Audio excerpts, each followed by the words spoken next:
नमस्कार, IPSM YouTube channel में आपका स्वागत है। Welcome to IPSM YouTube channel. IPSM YouTube channel के माध्यम से पैरामेडिकल कोर्स के बारे में जितनी भी जानकारी हम आप तक पहुंचाते हैं। आज हम इस वीडियो में चर्चा करेंगे पैरामेडिकल एडमिशन 2025। हर साल हम आपको पैरामेडिकल कोर्स का एडमिशन के बारे में जानकारी देते हैं। आज हम इस जानकारी में आपसे चर्चा करेंगे कि 2025 का जो एडमिशन सेशन है क्या वो शुरू हो चुका है पैरामेडिकल कोर्सेज के लिए। पहले तो हम आपसे डिस्कस करेंगे कि पैरामेडिकल फील्ड क्या होता है, पैरामेडिकल कोर्सेज क्या होता है। पैरामेडिकल जो मेडिकल से रिलेटेड, जो हेल्थ सेक्टर से रिलेटेड जो ऑक्सिलरी स्टाफ होते हैं उनका हम बोलते हैं पैरामेडिक्स या ऑक्सिलरी हेल्थ केयर। तो इसमें कई कोर्सेज होता है, जैसे कि मेडिकल लैब टेक्नोलॉजी जो खून का टेस्ट करते हैं, ब्लड टेस्ट करते हैं, ब्लड कलेक्शन करते हैं, रेडियोलॉजी जो लोग एक्सरे, सिटी स्कैन, MRI करते हैं, ऑप्टोमेट्री जो लोग आंख का टेस्ट करते हैं, लेंसेज बनाते हैं, डायलिसिस टेक्नोलॉजी जो लोग डायलिसिस कराते हैं, मेडिकल लैब टेक्नोलॉजी को लेके जितने भी हमें अभी आपसे बताए वो सारे पैरामेडिकल कोर्सेज के अंदर आता है। इसमें भी अलग अलग लेवल का कोर्सेज होता है, डिप्लोमा लेवल का कोर्स भी होता है, BSc या बैचलर लेवल का कोर्स भी होता है। डिप्लोमा लेवल कोर्स के लिए मिनिमम हमारा रिक्वायरमेंट जो है वो 10th होना चाहिए और 10+2 साइंस होना चाहिए बैचलर या BSc लेवल कोर्सेज के लिए। जितने भी मैंने कोर्सेज बताया, आप कोई भी कोर्सेज में एडमिशन ले सकते हैं, डिप्लोमा बेसिस पे या BSc बेसिस पे। तो डिपेंड करता है कि आपका एलिजिबिलिटी क्राइटेरिया क्या है, आप 10th पास हो या 12th साइंस है। फिर आप डिसाइड कीजिए कि मुझे डिप्लोमा लेवल कोर्स करना है या BSc या बैचलर लेवल का कोर्स करना है। ये तो रहा पैरामेडिकल कोर्स के बारे में जानकारी दिया। उसको अभी आते हैं कि हम कैसे एडमिशन ले। 2025 सेशन में हम एडमिशन लेना चाहते हैं तो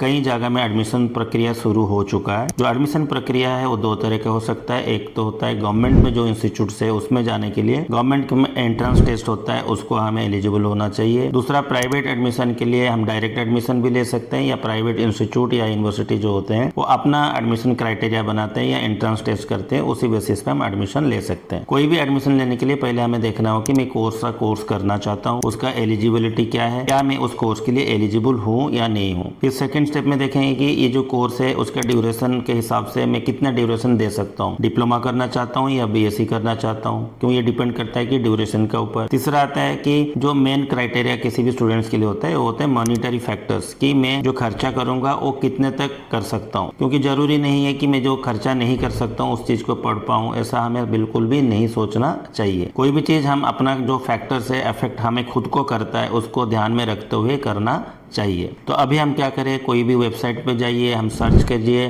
कि पैरामेडिकल एडमिशन 2025, तो उसमें अलग अलग जगह का एडमिशन क्राइटेरिया दिखाएगा, तो उसी बेसिस पे हम आगे बढ़ सकते हैं। फॉर्म्स मार्केट में अवेलेबल हो चुका है, वेबसाइट में भी अवेलेबल है, अलग अलग यूनिवर्सिटी, अलग अलग इंस्टीट्यूट में भी फॉर्म अवेलेबल है, उसको भी हम भर सकते हैं। तो जब हम फॉर्म भरेंगे तो हम ये ध्यान में रखेंगे कि हम जिस जगह में या जिस एरिया में या जिस कोर्स को पढ़ेंगे उसको ही ध्यान में रख के ही हम सारे फॉर्म्स भरेंगे और आगे बढ़ेंगे। एंट्रेंस है तो एंट्रेंस के लिए प्रिपेयर होंगे, एंट्रेंस नहीं है तो हम डायरेक्ट एडमिशन ले सकते हैं। ज्यादातर एंट्रेंस में जो होता है वो आता है फिजिक्स, केमिस्ट्री, बायोलॉजी से रिलेटेड आता है, या 10th बेसिस का जो पढ़ाई है उससे रिलेटेड क्वेश्चन आता है। वो ऑब्जेक्टिव या मल्टीपल चॉइस होता है, उसको हम एग्जाम देंगे और एग्जाम में क्वालिफाई होंगे तो हम फिर हम एडमिशन ले सकते हैं। जिन लोग ने 10+2 या 10th पास कर चुके हैं वो फॉर्म भरना शुरू कर सकते हैं। जिनका 10+2 या 10th का रिजल्ट आना बाकी है या एग्जाम होना बाकी है तो वो स्टूडेंट फॉर्म तो भर सकते हैं, उनका रिजल्ट के बाद वो एडमिशन प्रोसेस के लिए आगे बढ़ सकते हैं। आज हम इस वीडियो में आपको बताएं कि हमारे पास पैरामेडिकल कोर्सेज में क्या क्या कोर्सेज है। पैरामेडिकल कोर्सेज 2025 का एडमिशन प्रोसेस शुरू हो चुका है। उस एडमिशन के लिए हमें दो तरह का प्रोसेस फॉलो कर सकते हैं, डायरेक्ट एडमिशन या एंट्रेंस के थ्रू में एडमिशन दे सकते हैं। ज्यादातर एंट्रेंस जो होता है वो गवर्नमेंट लेवल में जो कोर्सेस होता है गवर्नमेंट कॉलेजेस के लिए, उसके लिए एंट्रेंस एग्जाम होता है। प्राइवेट के लिए हमारे पास डायरेक्ट या एंट्रेंस टेस्ट दोनों ही उपलब्ध है, तो कोई भी चीज को हम चूज कर सकते हैं। आज इस वीडियो में हम आपसे ये चर्चा की कि एडमिशन 2025 पैरामेडिकल कोर्स के लिए, और एक वीडियो के साथ आएंगे। तब तक के लिए धन्यवाद।